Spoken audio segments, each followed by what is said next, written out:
Hi, I'm Dan, and this is a supplemental session that I'll be adding to the channel to talk to three key ideas. First, how can these videos be used to learn more effectively? Second, what should be expected down the road on these channels? And third, what's our community going to be like? So let's answer that first question by going back to the first picture that we drew. And I'm going to make this a little more dramatic because we're taking a little bit of time. We mentioned that a project begins as an idea. And when you think of that, you think of an I, perhaps, or idea. May sound corny, but we said in the project management world, we think of that as scope. And we said that's complemented by the idea of paying a certain amount, which is our cost management. And we know that the project is going to have a distinct beginning and a distinct end. So we drew our smile, right? And we understand that having the job done isn't enough. There are quality or acceptance criteria and other experience expectations that we have. And so we put those up there with a Q. And then we talked about project integration management. And we drew that as a big circle around the top. We then talked about the need to engage people to do the work. And we put up our sort of oval for human resources.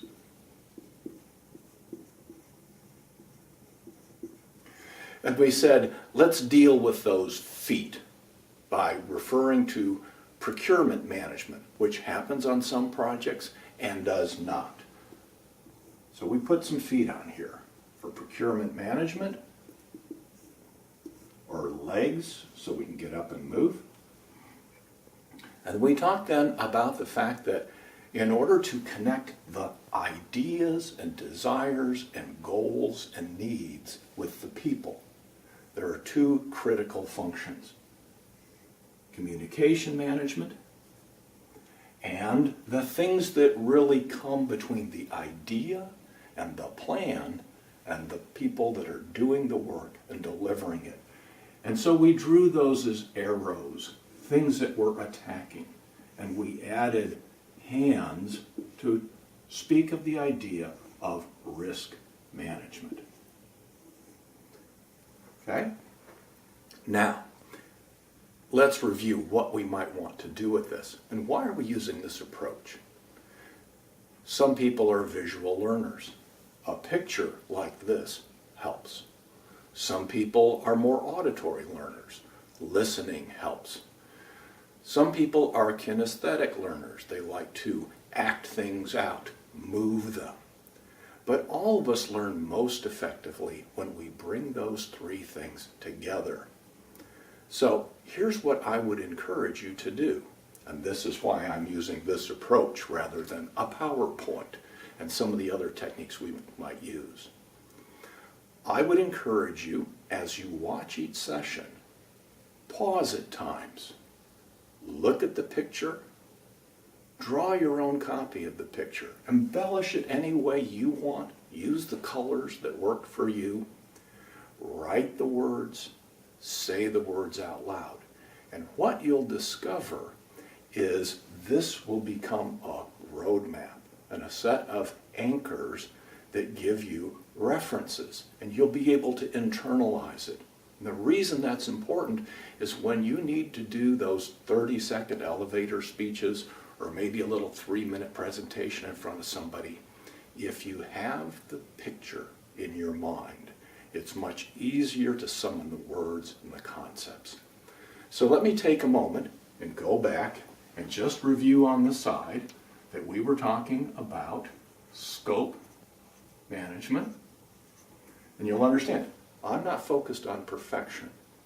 I'm focused on the core content. We talked about cost management.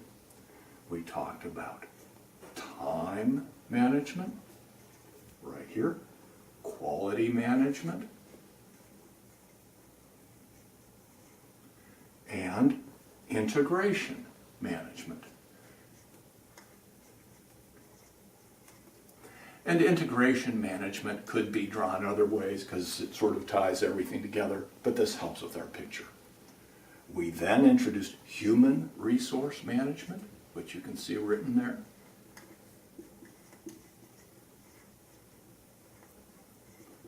We added procurement management.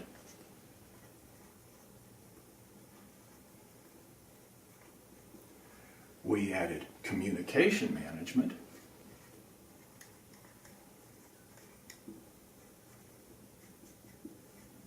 And we added risk management. So, you now have a mechanism that you can work through. You can draw the picture, you can attach the word, and you can store this in memory. So, what should we expect down the road? Well, there are really a couple of things going on. My intent is to give you a series of symbols and signs that help you store this information. But beyond that, these are actually part of a much larger roadmap that I've already laid out. But I think you can guess what's coming. There's going to be a time when we want to talk about ideas, wants, needs, scope, a whole series of topics that require that we go deeper. So each one of these locations is almost like a city we're going to visit. And so this is a reminder that when we get there, we'll need to break it down. So my first priority is to provide those roadmaps so we can go back and connect them later. And clearly, if you want to go off and go deeply into a topic like cost management, and you can get into CapEx and OpEx and earned value and lots of things, you can do that at any time. Lots of great resources for doing that. We'll talk about some of those resources later. You don't have to wait, but my focus is on making sure we have the map.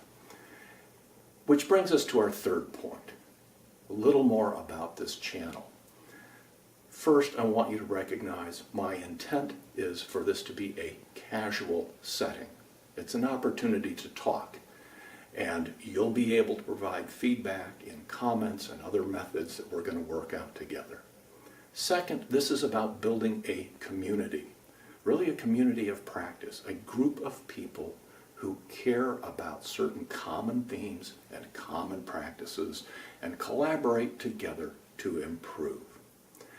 And the third thing I want to do in this is make sure that the concepts I present at this level are very accessible. I feel passionately that a young person in elementary school or middle school should be able to watch this part and understand the basic content and use it to make connections that they might not otherwise make until much later in life. So if we can learn together, build a community, construct a roadmap, and help individuals gain what I might call practical wisdom earlier rather than later, this has been a success. And I want to thank you for being part of that journey.